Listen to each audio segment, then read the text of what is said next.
Bon, ça y est, c'est le grand jour. Départ pour le plus grand désert de sel du monde. On est parti. On est paré à fond.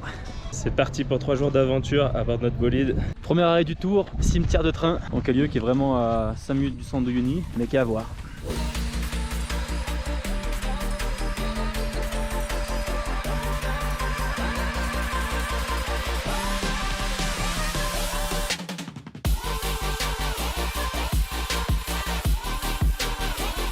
Il faut savoir que la voie ferrée sur laquelle on est actuellement, elle est encore en service et elle relie du coup la Bolivie au Chili, tout au fond là-bas, pour le transport de marchandises.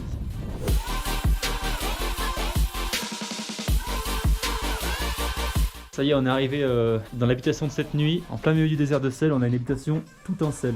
Ah, c'est vraiment incroyable comme expérience, franchement. Regarde ça, tout en sel. Le sol, c'est du sel, les murs sont du sel. Ça va être une bonne expérience d'en aller là-dedans.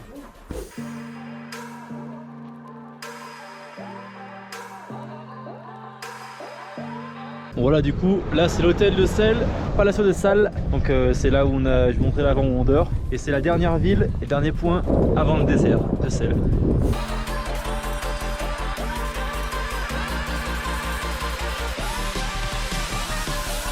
On est enfin dans le désert de sel, donc on s'est posé à midi. Là on a dormi ce soir du coup à l'hôtel de sel. Et là c'est cet après-midi visite du Salar, enfin du Salar, une partie du Salar. On fait ça sur 3 jours, c'est déjà magnifique.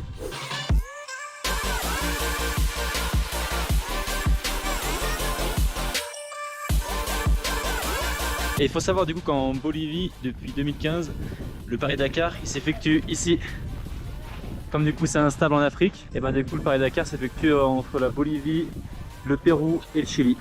Arrivé sur l'île aux cactus gigantesques, plein milieu du désert de sel, on trouve comme ça une petite île avec des cactus juste immenses.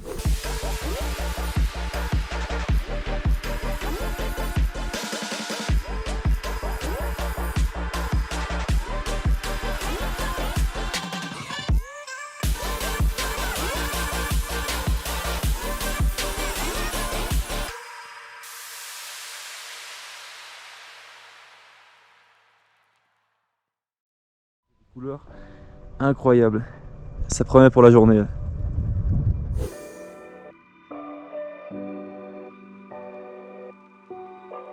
Salut les gars, ici Camille. On est ce matin dans le désert de sel de nouveau. Il est 6h15. Le soleil est derrière moi. Il va se lever derrière Priscilla avec sa couverture. De l'autre côté, il y a la lune, là, hyper stylée. Et je suis donc avec les vlogueurs, Damien et Jordan, et Nelson dans la voiture. Voilà.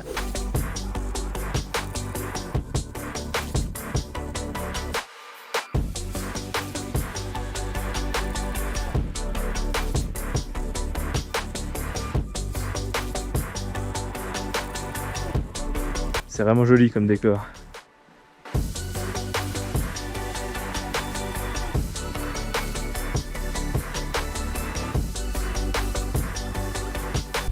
Ça y est, pas besoin d'être au Qatar pour pouvoir la en Bolivie. On l'a aussi ici. On arrive au village pour la deuxième nuit. Là on se tape une bouteille pour avoir un petit point de vue.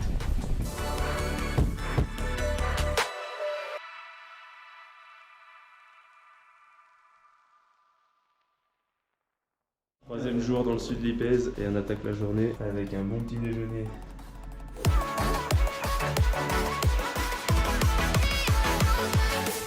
Nous voilà à présent dans un lieu qui s'appelle la Laguna Colorada. Elle porte ce nom parce qu'elle est composée de plusieurs couleurs, comme vous pouvez le voir. C'est magnifique entre les nuances de bleu et de rose.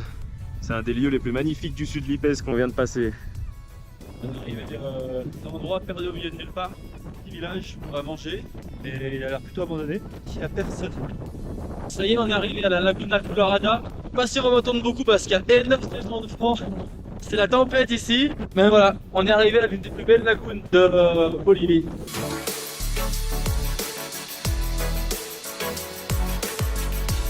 On est à 5000 mètres d'altitude. On trouve aussi des geysers, c'est hyper stylé. Par contre, elle est pas agréable.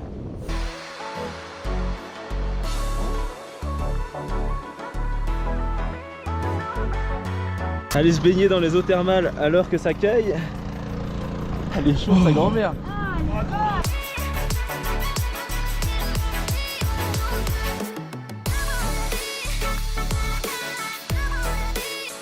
Et bah je sais pas ce que vous avez vu sous l'eau, mais moi j'ai rien vu en tout cas. Alors les gars, derrière moi on a 2 bouteilles avec un petit sac frigo. Je sais pas ce qu'il y a dedans, mais je m'attends à un truc hyper stylé. Salut.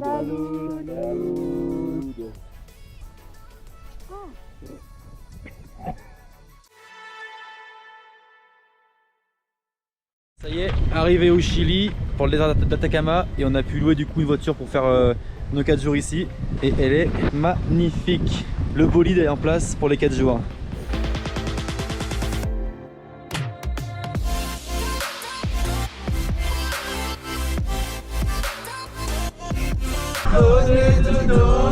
Donnez-moi de la moulaga, donnez.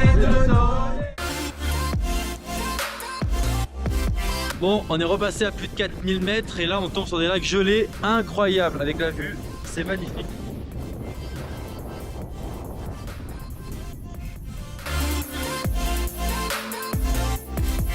Après s'être perdu sur le chemin des flamants roses, Nous voilà en route pour les lagunes.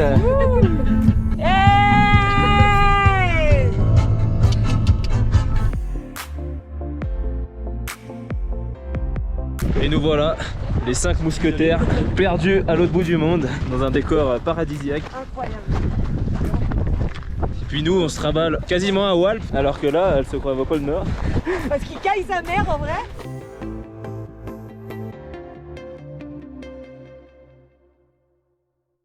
c'est parti, deuxième jour à Atacama, direction le désert, vamos.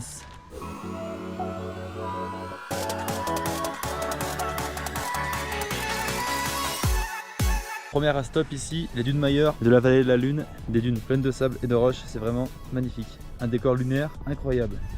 Arrivé aux dunes de Mayor, juste ici, et on va monter tout là-haut.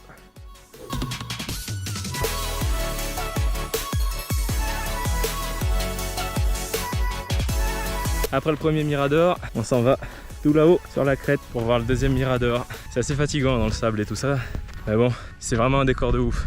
Arrivé au deuxième mirador, et la vue est plutôt sympa. Plus on avance et plus les paysages sont toujours aussi magnifiques. Franchement, le désert d'Atacama, c'est vraiment quelque chose à voir.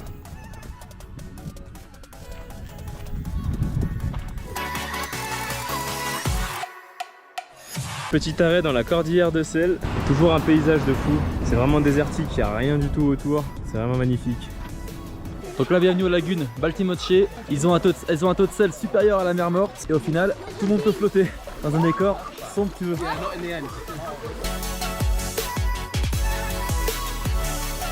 Fin de journée et là on est arrivé au Mirador del Coyote pour pouvoir observer le coucher de soleil dans la vallée de la Lune. Un endroit magnifique.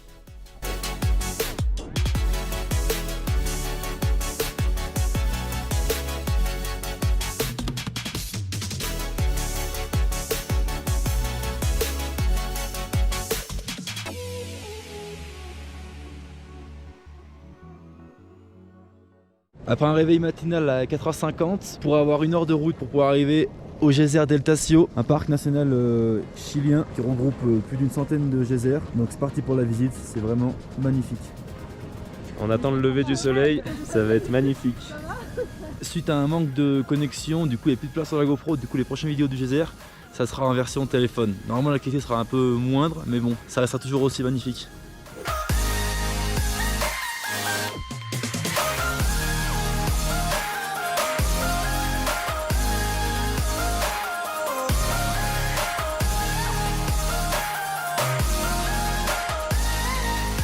Et voilà, dernier jour à Atacama et on se dirige vers la vallée de la mort et le bus magique, un bus abandonné en plein milieu du désert. Voilà, on vous emmène avec nous, c'est parti.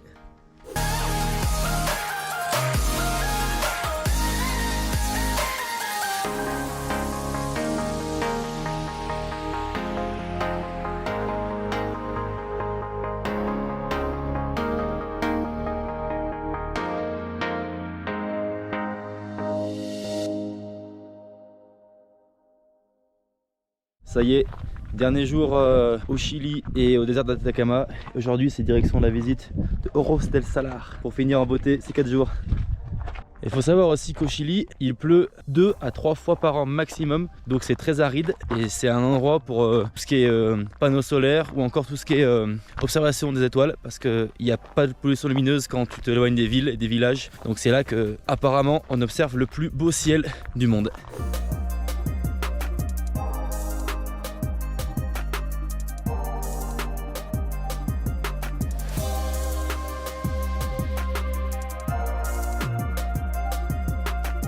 Et la particularité de cette lagune, c'est qu'elle est composée de micro-algues et selon l'heure de la journée, le lac devient de couleurs différentes. Donc plus le soleil tape, plus le lac est rosé. Bon, ça y est, après avoir rendu la voiture, on attend le bus pour aller à La Paz. Sauf que le petit problème, le bus il part à 22h30 et là il est que 15h. Du coup, on va attendre ici toute la journée. Et comme il n'y a pas grand chose à faire à Calama, et ben on va aller se promener dans les parcs ou si on trouve un truc à se poser, billard ou cinéma, on verra. Mais là on part pas avant 22h30, ça va être très long, sachant qu'il est que 15h. Decía que la voz no la quería a ella, me quería a mí. Place au ciné au Chili, cinéma chilien.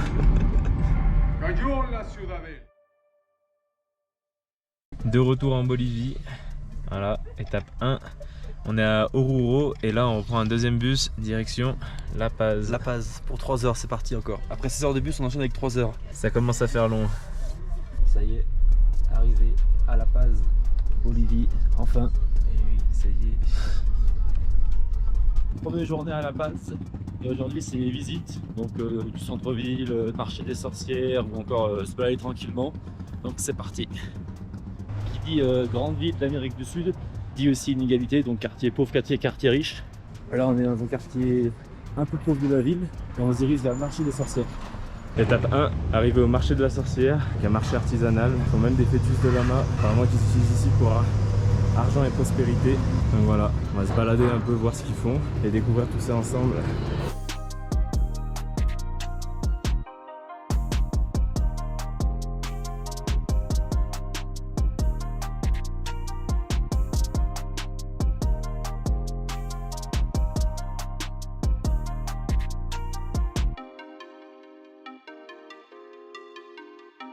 Et maintenant, arrive à l'une des places principales de La Paz, la Plaza Murillo.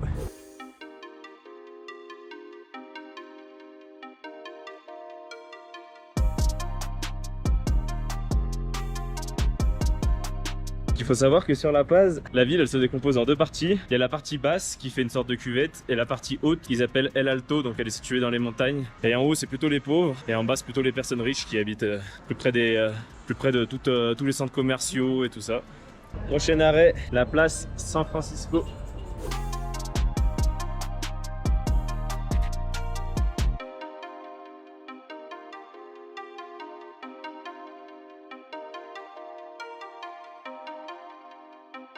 C'est parti, on va voir le coucher de soleil en haut de la ville de La Paz grâce au téléphérique.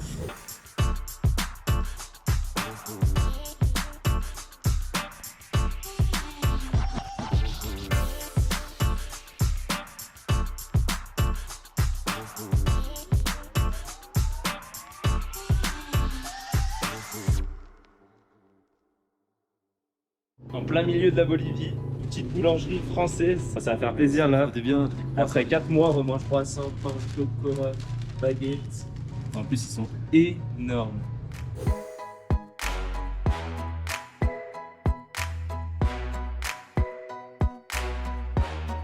C'est parti, entrée numéro 1. Du resto gastro de La Paz. Deuxième entrée, Entrée 2. qu'est-ce que c'est? C'est du cœur de palmier mariné avec du beurre et du vinaigre basalmique. Et bon appétit. Troisième entrée, c'est parti. On continue. À table. Après les 3 entrées, on passe au plat numéro 1. Ça a l'air incroyable. Ça a l'air magnifique. Et c'est parti, on part sur le deuxième plat. On enchaîne. Ça va être bon. Ça va être Ça a excellent. l'air super bon ça. Quoi.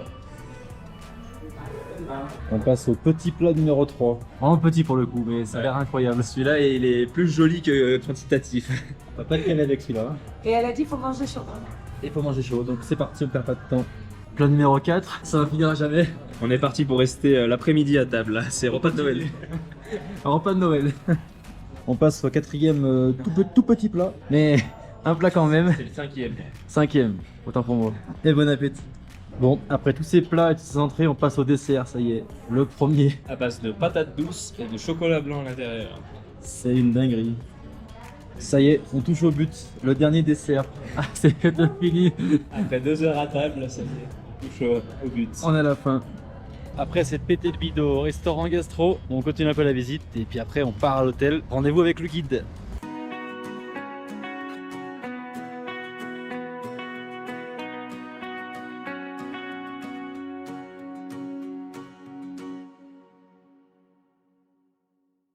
« 8h30, c'est parti, premier jour de l'ascension.